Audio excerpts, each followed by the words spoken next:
สารตัวนกเราได้ใบมะพร้าว2 อันเนาะ2 ใบมาแบบนี้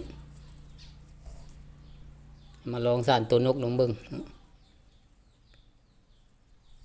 เอามาแล้วมา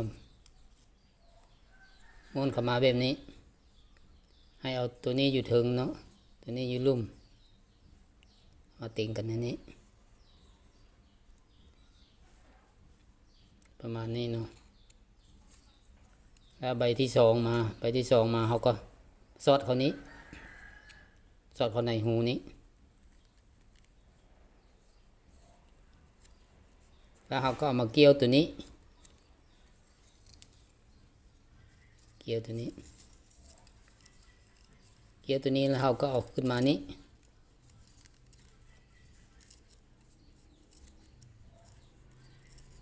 มันจะเป็นลักษณะนี้มันจะเป็นคือลายคัดอยู่นี่เนาะลักษณะนี้แล้วเขาก็เอาส้นนี้ลงมากดไว้เนาะเอาปมือบีบไว้ตัวนี้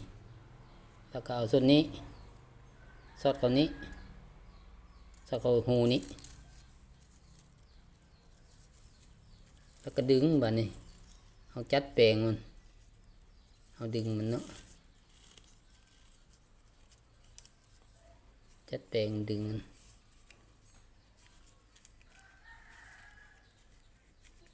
อันนี้มันจะได้ส่วนตัวของนกเนาะอันนี้เป็นตัวของนกเนาะ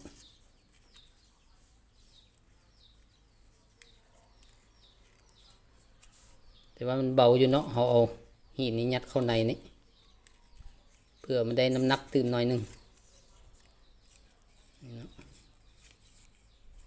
เอาดึง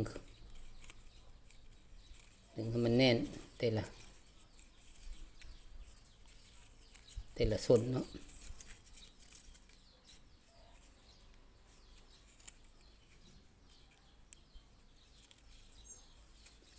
แบบนี้เรามาเบิ่งตัวนี้เส้นนี้กับเส้นนี้เนาะส่วนนี้กับส่วนนี้ตัวนี้มันอยู่ต่ำตัวนี้มันอยู่สูงเนาะเส้นนี้มันอยู่สูง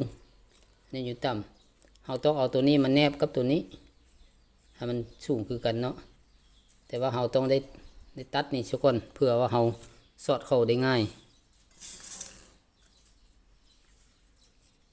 เราจะตัดตัวนี้ก่อนหน่อยนึง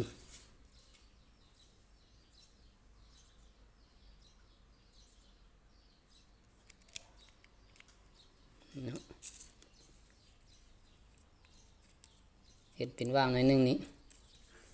แล้วเราก็เอาส่วนนี้สอดเขานี้เนาะมันจะมาแนบมันจะมาอยู่เป็นคู่กับเส้นนี้แล้วนี่แล้วมาเบื้องฝั่งนี้ก็คือกันเนาะปีนมานี้ก็จะเห็นว่าตัวนี้มันอยู่ต่ำในเส้นนี้มันอยู่สูงเขาก็เฮ็ดคือเก่า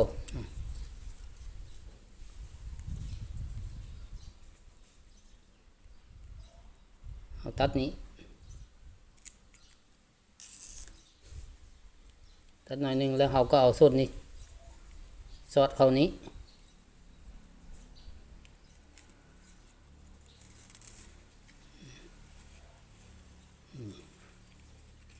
เราก็ดึงแต่ละเส้นนี่ให้มันแน่น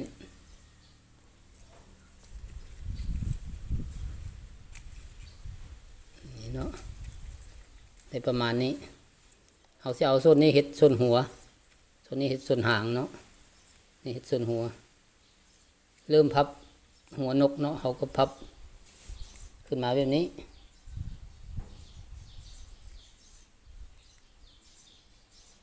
ขึ้นมาแบบนี้เนาะ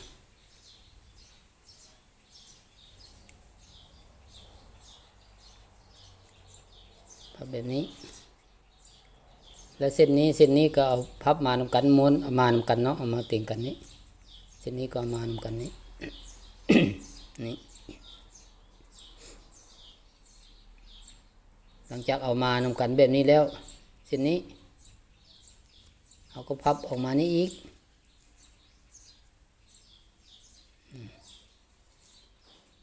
พับออกมานี่อีกให้เป็นส่วนหัวนกตัวนี้เป็นส่วนคอเนาะตัวนี้เอาสิพับให้มันเป็นส่วนหัวนกแล้วตัวนี้เขาก็พับเข้ามานำกันนี้พับเข้ามาแบบนี้ในเมื่อได้แบบนี้แล้วตัวนี้เขาจงพับเห็ดซบนกแหลมๆมานี้เนาะพับลงมานี้นี่ตัวนี้เขาบ่ได้เอามานี้เนาะแต่ว่าเขาได้เอาลงว่างนี้หมายความว่าพับทางไผ่ทางมันลงเป๊ะกันนี่เนาะบ่ได้เอามาทางนี้เนาะแต่ว่าเอาลงมานี่มาว่างทางนี้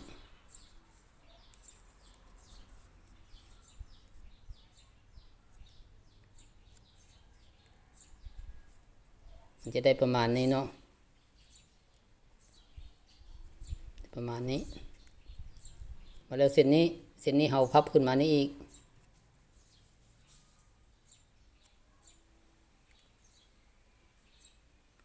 พับมานี้แล้วเราก็พับเกี่ยวมานี้แล้วเราก็เอามานี้เกี่ยวลงมาตามคอมันนี่เลยเนาะเกี่ยวลงมาตามคอมันนี่แล้วก็เอาเกี่ยวมาฝั่งนี้อีกเกี่ยวมาฝั่งนี้แต่ว่าเกี่ยวมาฝั่งนี้เราต้องได้มาสอดอยู่นี้สอดให้มันเป็นปีก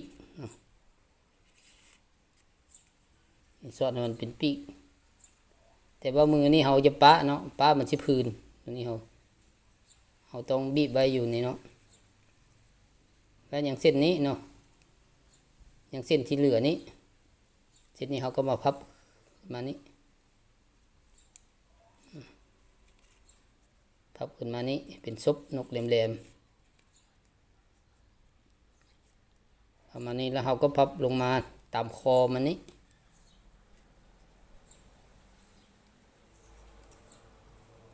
คอนกแล้วก็พับมาพี่ฝั่งนี้มาฝั่งนี้แล้วเราก็มาสอด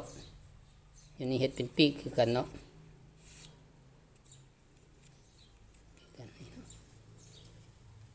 เราจะได้ปีกนกทั้งสองข้างอันนี้ก็เป็นซบนกหัวนกเนาะวันนี้แล้วเราก็มาตัด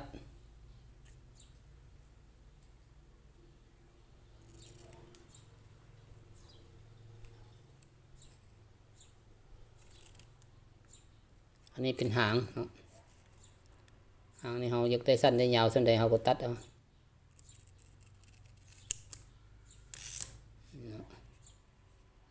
นี่ก็เป็นหางนกเนาะนี่ก็เป็นปีกนกหัวนก